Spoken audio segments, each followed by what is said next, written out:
Oke semuanya, perkenalkan saya Meser dari hardtobeer.com, recording on the go. Oke, pada video kali ini saya akan membahas tentang basic Audacity lagi. Kali ini saya akan fokus audio compression atau kompresor di Audacity. Cukup di video ini aja, jadi semoga videonya singkat. Oke, kita langsung saja, apa sih itu kompresor? Efek kompresor sendiri bisa dilihat di menu efek ya, efek, kemudian ada namanya kompresor. Nah, ini kompresor. Oke, kompresor itu fungsinya buat apa sih? Oke, jadi kompresor itu fungsinya adalah untuk meredus atau mengurangi dynamic range, naik turunnya volume atau sinyal audio itu terlalu banyak.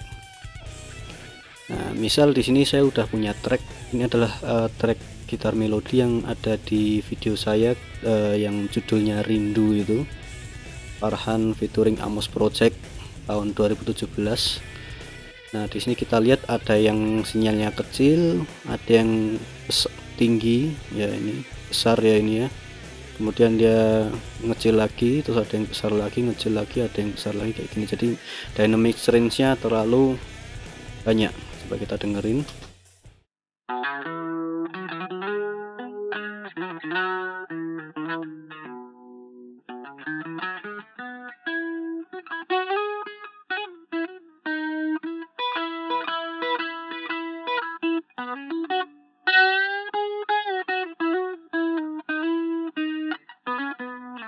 Ya, kurang lebih gitu ya. Ini ada yang langsung naik, range-nya tinggi banget. Nah, kompresor ini fungsinya untuk meredus dynamic range-nya ini, jadi lebih stabil atau lebih datar, kurang lebih gitu. Nah, kita langsung ke efek kompresornya. Oh iya, di set all dulu, set all efek kompresor.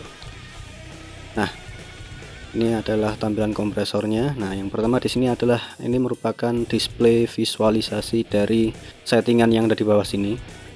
Oke, apa aja sih yang bisa kita atur di sini? Nah, yang pertama adalah threshold. Nah, threshold ini merupakan ambang batas atau batas di mana efek kompresor ini bekerja.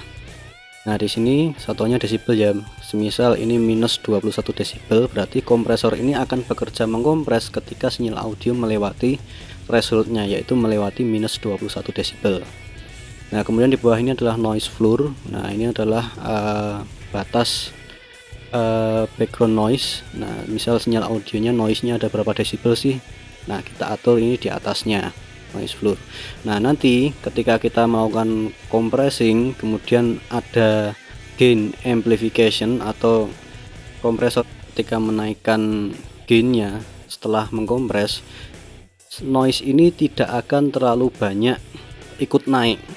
Jadi ya ikut naik cuman dikit, keredus gitu, karena ada noise floor. Nah, ketika noise-nya melebihi batasnya ini, dia tetap akan naik banyak. Nah, ketika di bawahnya ini dia akan naik cuman tidak terlalu banyak. Nah, kemudian di sini adalah ratio. Ini adalah rasio kompresi. Di sini ada keterangannya 2, sekian banding 1 dan semuanya banding 1. Kenapa kok banding 1?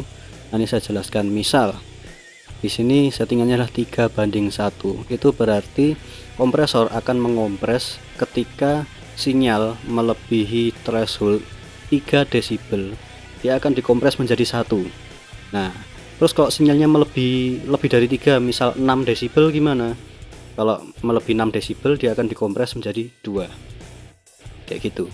Ketika melebihi 4 desibel, misal 4 desibel, berarti dia akan dikompres menjadi 1,3 desibel. Nah, kurang lebih seperti itu. Nah, misal di setting 4 banding 1, berarti ketika melebihi threshold 4 desibel dia akan dikompres menjadi 1. Ketika dia melebihi 8 desibel akan dikompres menjadi 2. Nah, ini adalah rasio seperti itu. Kemudian di bawahnya adalah take time. Nah, take time ini adalah di sini satuannya second ya, 0,15 detik kita bisa atur. Nah, ini merupakan settingan dimana kompresor ini akan bekerja. Misal di sini 0,15 detik, berarti 0,15 detik setelah sinyal itu melewati threshold, kompresor baru akan bekerja mengkompres. Itu attack time. Kemudian release time. Nah, release time sini juga satuannya juga second ya, detik.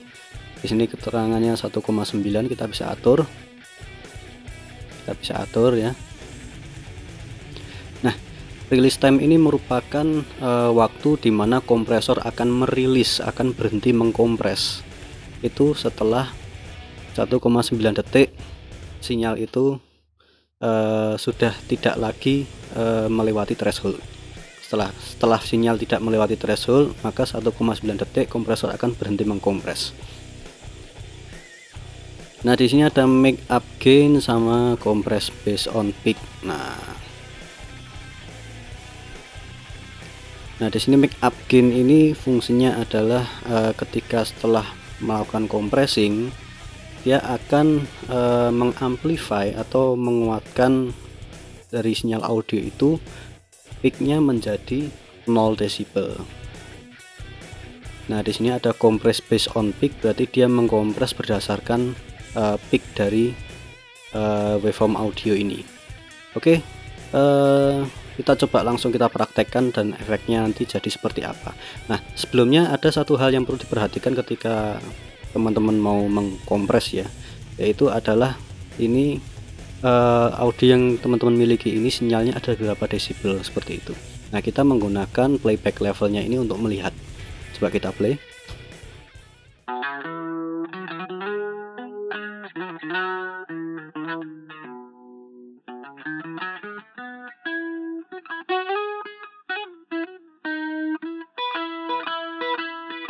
Oke, jadi kisaran 30 sampai 16 24 saya akan mengkompres thresholdnya, saya kasih minus 20 desibel. Oke, kita efek, kemudian kompresor minus 21 dah, minus 21.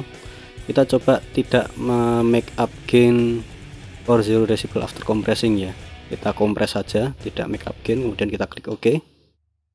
Nah, jadi lebih stabil ya, lebih datar. Bagian tadi yang keras dia akan terkompres. Kita coba dengarkan.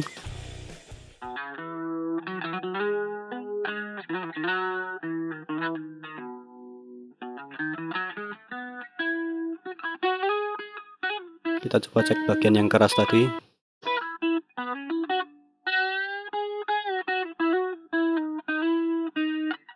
Oke, jadi lebih stabil ya, jadi lebih stabil. Nah, kita coba yang make up gainnya, kita kembalikan dengan efek kompresor, make up gain, kemudian klik OK. Nah, dia akan gainnya akan dinaikkan menjadi dimana peaknya paling tinggi itu berada di 0 desibel. Kita coba play.